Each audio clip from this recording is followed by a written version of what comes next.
Online काम करना है कोई गुर दसो। और मेरे कने अल्हम्दुलिल्लाह ये जेंद्रे गुर हैं जिंदे उते अमल करो तो बंदा लखपति थी वेंदे, कामयाब थी वेंदे। लेकिन उनके कुछ शर्त हैं। अगर तो साथ वे कि रात रात अमीर थी मना लगो तो ओ मेरे कने कह नहीं। अगर ये पूछो कि असा ऑनलाइन फील्ड च कामयाब थी मने कोई ऐसा गुर होवे जेरा मुस्तकबिल चले, उनदे नाल खानदान चले, नस्लां चलन, रिज़्क हलाल आवे, वसी आवे, ओ गुर मेरे कने है। अगर तुसा आखो कोई शॉर्टकट होवे, कोई टेम्परेरी होवे, कोई इन्वेस्टमेंट वाला होवे जिंदे ते बस क्लिक करूं ते भला डॉलर आवन पै वने, ओ गुर मेरे कने कहने। जेरे रियल माने ची फील्ड च काम करना चाहंदन जिवें कि असां करने हैं, उनदे वास्ते गुर है। गुर क्या है? कहीं एक फील्ड को पकड़ो, को सीखो, ऑनलाइन प्रैक्टिस करो, भला कहीं दे सुपरविजन च काम करो, भला तो सही फील्ड च कामयाब पे, भला तो सन लखन रुपए कमा सकते वे। जितना मेहनत करे सो उतना तो पैसे मिल सकते। लेकिन एक काम है औखा। असाद है यार, कोई ऐसा तरीका होवे ना बस करूं ते आउण पै वने। ए सीखण ते टाइम लावण ते अपने आप को तजर्बाकार बनावण, इंदे च असां नहीं समझने। मैंने राब्ता करेंदन, मैंने कहा था कई फील्ड ये भी स्किल सीखी नो, ये भी स्किल सीखी नो। अरे नहीं इतना टाइम कह नहीं, असां एमफिल की बैठे हैं, असां ग्रेजुएशन की बैठे हैं। कोई ऐसा तरीका दसो जिहदे असां फौरन काम शुरू कर दो, या तुसां असां को जॉब दे दो।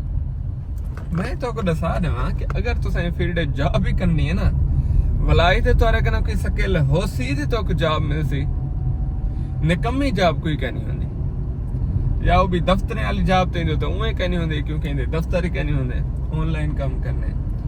स्किल क्या है कि ताकू फेसबुक एड एक्सपर्ट होना चाहिए, गूगल एड एक्सपर्ट होना चाहिए, वेब डिजाइनिंग एक्सपर्ट होना चाहिए। एक्सपर्ट नॉर्मल नहीं आख्या, बिगिनर नहीं आख्या, एक्सपर्ट आता बेटा। ग्राफिक डिजाइनर एक्सपर्ट होना चाहिए, कंटेंट राइटर एक्सपर्ट होना चाहिए।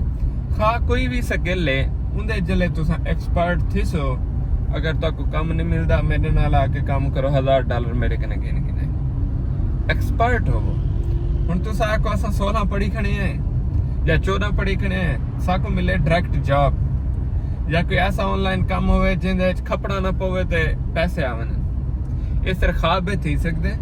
और तुसा आज ये गाल करें बैठे हुए ठीक 3 साल बाद भलाई तुसा इहो आते बैठे हो सो कि ऐसा काम दसो जरा फौरन स्टार्ट करो ते थी आवने।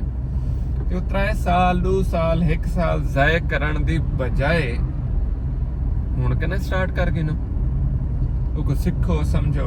अच्छा लाजमी नहीं कहीं इम्तियाज सैफुल्लाह गने सीखने। यूट्यूब जिंदाबाद, गूगल जिंदाबाद, द्रेह प्लेटफॉर्म हैं जिथों सीख सकते हैं। अगर तारा कोई करीबी अकेडमी है उथों सीख सकते हैं, किथों भी सीख सकते हैं। अपने एरिया सर्च करो, वेब डिजाइनर एक्सपर्ट कोरिया केरा इंस्टीट्यूट है, अमेज़न दा एक्सपर्ट केरा इंस्टीट्यूट है, डिजिटल मार्केटिंग दा एक्सपर्ट केरा इंस्टीट्यूट है, कंटेंट राइटिंग दा एक्सपर्ट केरा इंस्टीट्यूट है।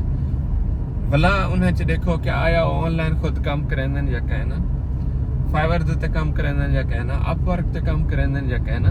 इन्हें चीजें को सर्च करके भला चलो। ए है आज दा गुर। अक्सर बंदे आते हैं ए से गुरु हैं, ए बस बंद ते नोट छपे ना। गाल ठीक है, लेकिन ऐसा नोट नहीं छपेंदे, ऐसा छपेंदे डॉलर है। उनदे कने पहले ऐसा एक मेहनत की थी ऐसे तुसा देवे ओ मेहनत साको ना करने पवे ते असा कामयाब थी वने। ये तो मुश्किल है।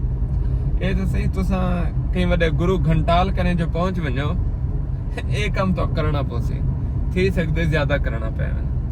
गुर इहो है, सीखो, अपने नाल एक टाइटल लाओ, उनका नाम है expert, Imtiaz Saifullah web designer expert, Shopify expert. इस तरह का कोई टाइटल लाओ, कामयाबी मेरे जिम्मे। भला मैं को आकर दसाया कि यार तैं आख्या ही लेकिन सब कामयाबी नहीं मिली, मैं जिम्मेदार हाँ। अगर तुसा सही तरह में प्रैक्टिस नहीं करेंदे तो को काम नहीं आंदा, या लकीर दे फकीर वे पिछे तुसा भूल वनो, ए फील्ड तुहाडे वास्ते नहीं। आज तक गोरी हुई गुर को तवज्जो नाल देख सो, तवज्जो नाल सुन सो, तवज्जो नाल शेयर करे सो। वसते रहो।